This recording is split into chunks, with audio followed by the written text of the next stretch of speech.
And you can bet they're preaching two hands on the ball here as the kick's away following that fumble return. That's fielded in the end zone. Spinning away. And all that worked, but he stopped where he ultimately would have been had he simply taken a knee, and that's the 25-yard line. Here comes the Atlanta offense now ready to take over here. Good drive last time. Really effective passing the football. Do you maybe mix it up, now go to the ground game and surprise the defense a little bit? I would anticipate the defense making some changes, but I wouldn't necessarily just absolutely go in the opposite direction. They're doing so well throwing the ball. Yeah, why I wouldn't change it up until they showed me a reason to do so.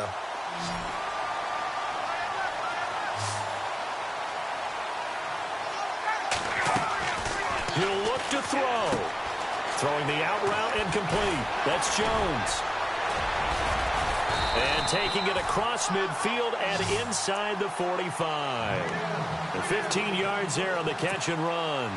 Okay, there's 3 timeouts left, right? Think you got to use one here, don't you? No doubt about it. I'd use one right here. Back to throw. The left side completion to Jones. And he's going to be taken down, but not before reaching the 15-yard line. Give him 30 yards there. And 2 big plays, one after the other. Now all of a sudden, they're on the march. Got to feel good about what they've just gotten done, and now feel really good about what's in front of them. Ryan on the handoff. It's Freeman.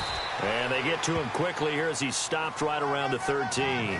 Just a yard on the pickup there, and it'll bring up a 2nd and 9. I know they got a little yardage there, but I'm not sure their investment is right. They're still running the football, and I'm not sure there's enough time to continue to do that.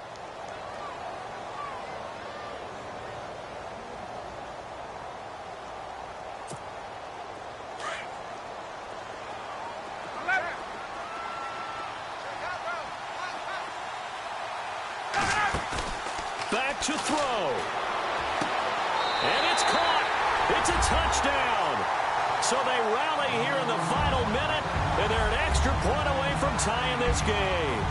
So getting the big touchdown they needed late in the 4th. Now what do? You conservative and just tie it up? No, I think you put your practice into game situation. Go as fast as possible. You already have your play call ready to go. Go for 2 and decide it right now.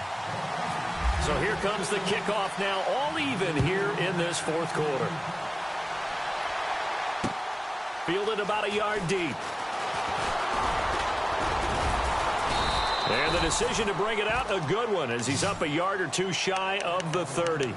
Now the Texans offense, they head back out to do battle here. They have a little bit of time here to get into field goal range, not much. A tie game, you don't want to do anything crazy, right? I agree with you on that one. Risk reward, okay? If you go for it, what is the absolute reward on this? But the risk is probably greater. Run the clock out, get to overtime, and try and win it there. All right, we'll see if they do just that. And before this 2nd down play, we'll get a whistle, a signal, and a timeout, as the clock will stop with 18 seconds remaining.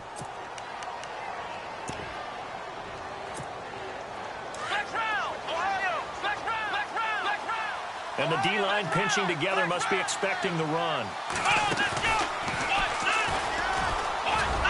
And he'll be brought down shy of the 40 at the 38-yard line.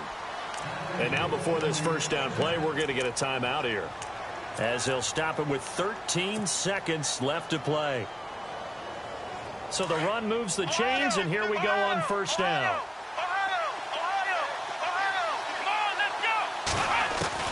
After the run, Watson going to throw. And the Falcons get there. The Falcons get the sack. Down he goes. And whistles, and they take their final timeout with 7 seconds left.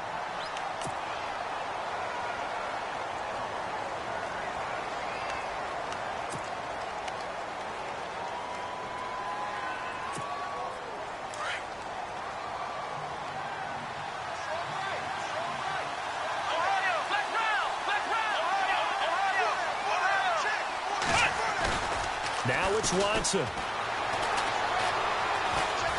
He's letting this one go for Fuller. And unable to connect on the long pass. It falls down incomplete.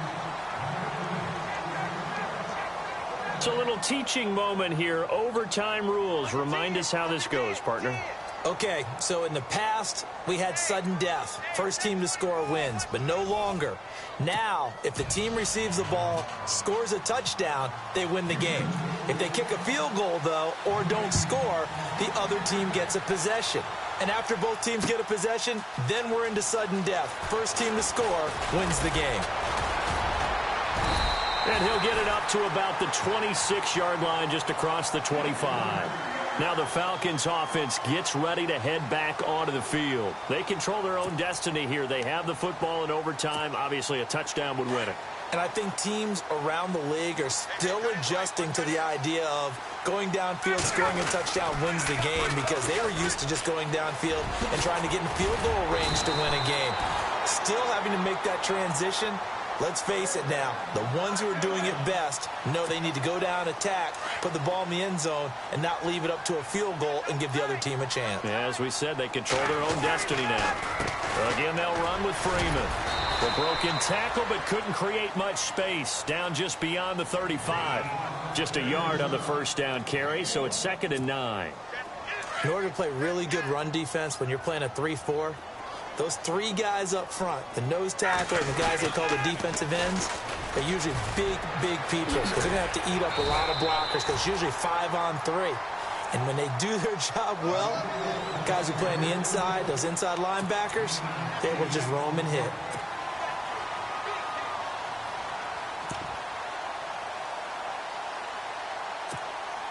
Third and 1, trying to keep this drive in overtime going. A big one coming up. The short yardage man, it's Coleman. And he's got enough for the first across midfield to the 48. Call it a gain of 7, and it gets him a new set of downs. And while it didn't work very well on that play, defenders on 3rd and short know it's going to be a quick read. And really, the quarterback's just going to turn around and hand it off. So that way, you're able to diagnose the play and try and get to the point of attack. But when you're dealing with a fullback, it's hard to knock him backwards.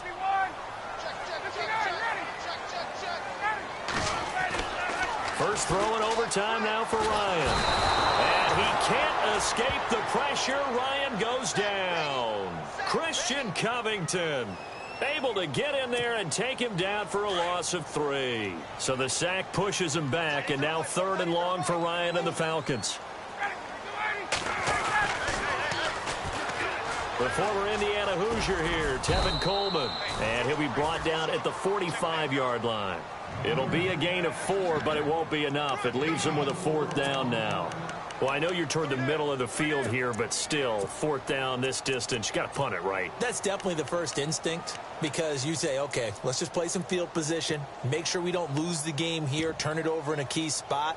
But if you feel really good about your trigger guy, if you feel great about him, you might want to leave the ball in his hands and let him work his magic. They're going on 4th down. It's Ryan. He's got Sanu. Give him 16 on the pickup, and the Falcons are going to get a first. Well, when they kept the offense on the field, you saw the face I made looking at you like, what are they doing? How did they do that? Yeah, that's almost a miracle, isn't it? Because the two of us have talked to play callers, and every time we talk to them about going for it on 4th and long, they give us that same look you just gave me.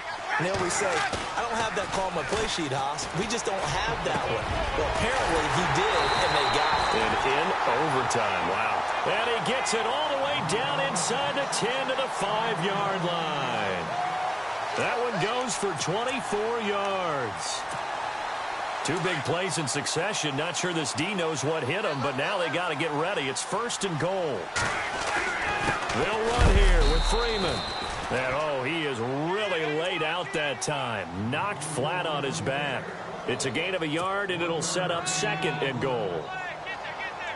Long drive. The defense just cannot seem to catch a break and get off the field.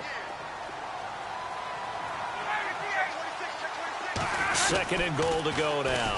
Again, it'll be Freeman. And he's into the end zone for the touchdown and the game winner in OT. A partner, a great game that we got to see, and making it